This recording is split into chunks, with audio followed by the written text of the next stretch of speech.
Hi, this is Tim of the 1916 Company. Welcome and thanks for logging on. If you love this watch, email us, Team Mosso at the1916company.com. It is in the description below.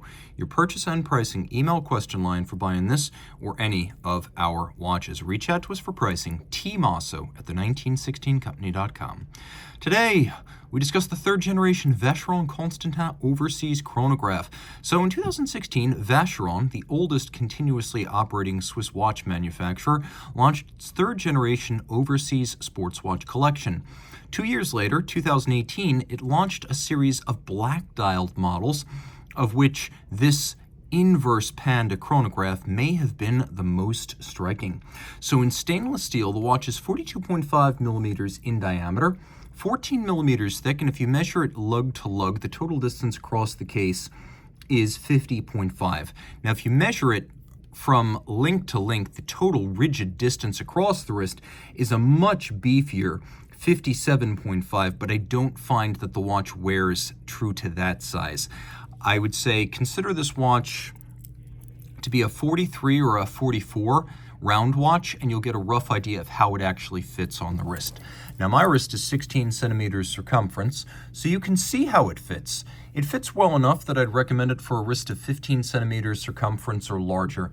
You can see that the curvature of the lugs continues in the curvature of the links. And this watch includes two straps, one in black leather and one in black rubber. There's a quick release lug system that allows you to easily swap between bracelet and straps, and then there's also a separate deployant clasp in steel if you want to use the straps on the watch. Here's your cuff shot, and yes, it's got a fairly sloped case blank. It will slide decently beneath a dress cuff, but if you want to dress it up for a dress cuff, recommend you use the alligator leather strap. Now, about that quick release system, you can see that it's very easy to remove the bracelet from the case. You're going to have to use a Vacheron strap because this interface is proprietary, but it is very easy to use. You can also see that this bracelet might be the best in class. Every single link is removable, and you can see that on each side of the bracelet, so you can really fine-tune the fit. Plus, each side includes a sleeved micro adjustment. So you've got 1.5 millimeters of micro adjustable length here, and you can see how the sleeve will push in or pull out, and you get another one on the opposite side for a total of approximately 3 millimeters of adjustment. Easy to do, in and out, in and out, in and out, just like that. We have a twin trigger release here. So you press the two triggers and everything pops open. Very secure when closed. The bracelet is nicely finished. You can see this Maltese cross style motif down the center. That is the logo of the manufacturer, which you find in abundance all over. You can see it's on the buckle. You can see it is on the case back. Now the watch features a fully hand-finished case, bezel, and bracelet. And you can see every facet, especially these polished recesses within the links, have been manually polished. The satin has been applied for contrast. We have this expanding bevel along the lug hoods that diminishes at the mid-case. Screw-down crown, screw-down chronograph pushers. This is a watch that is 150 meters water resistant, which is beyond every Nautilus, every Aquanaut, and every Royal Oak offshore except the diver. Thanks to a soft iron ring around the movement, the watch is also anti-magnetic to 25,000 ampere per meter. Remember, an anti-magnetic watch per the ISO 764 only needs to be 4,800, so this is 25,000. You can see that Maltese cross motif again in the design of the bezel. The bezel sits on a plinth. There's a little bit of a stacking effect here. You can see satin, and then in the recesses of the bezel you can see vertical satin. There's a brushed satin underneath, and then the other surfaces are polished. You could see we have a sharp knurling on the screw-down crown and pushers. The dial black lacquer with sunken subregisters and a contrasting silver. This is what's known as inverse Panda. Panda would be a silver dial with black registers. White gold logo, hands, and indices. They will never oxidize or tarnish over time. Moisture will not affect them. We'll do a lume shot here so you can see the watch is quite well lumed, though not the chronograph functions themselves.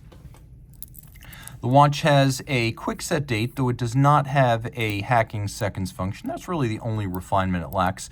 There's a quick set date, so you can rapidly cycle the date should the watch run down or encounter an irregular length month. The chronograph here is vertical clutch and column wheel. You can really hear and feel that column wheel. It's an exceptionally crisp example, well tuned. And then the vertical clutch allows the chronograph hand to engage seamlessly without any jump or gallop. There's no unintentional displacement because there is no give or free play in a vertical clutch. For that reason, you can also leave it running. There's no additional wear and tear to the watch if you run the chronograph full-time, if you just like the look of it, though it will wear down the otherwise 52-hour automatic winding power reserve. You can see there is a black Rayhaut outboard that acts as a scale for reading seconds and fractional chronograph seconds. Let's pop the bracelet off real quick and take a look at that movement. So here you can see, just pop the bracelet off both sides, I guess. Being a righty, it's easier for me to do this way. It's a large movement that properly fills the case back, and one of the big stories with the third generation Overseas was that we now had a manufacturer movement, a display case back, and Geneva hallmark finish, three things never previously included. You could see the rotor, which sits on ceramic bearings, is quadruple finished with a compass rose design. It's 22 karat gold, not 21, not 18, and not rose gold plated tungsten. You can see that it beats away at 4 hertz. This is caliber 5200. It pivots on 54 jewels. It is adjusted in a chronometer and high horology standard 5 positions. Notice that the column wheel is black polished on its top and that its center is that Maltese cross again. You can see that the quality of the striping across the bridges is surpassing.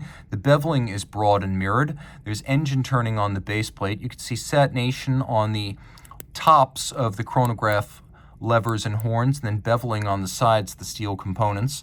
Geneva hallmark is not just about the finishing on the movement, though the finishing on the movement is excellent. You could see it on the case because since mid-2012, it has been a whole watch standard. Getting a little bit closer, you can see all screw heads are black polished with chamfered slots and circumference. That we have more finely detailed elements among the stud holder and regulator. You can see even the springs have been micro-finished. We have chiseling, satination, polishing, and beveling on the rotor. A sunburst over the center of the ball bearing. It is quite beautiful, and you can see that the little pegs used to locate bridges on the base plate have been mirror polished on their heads. If you love this watch, email us, Team Mosso at the 1916company.com for purchase and pricing details.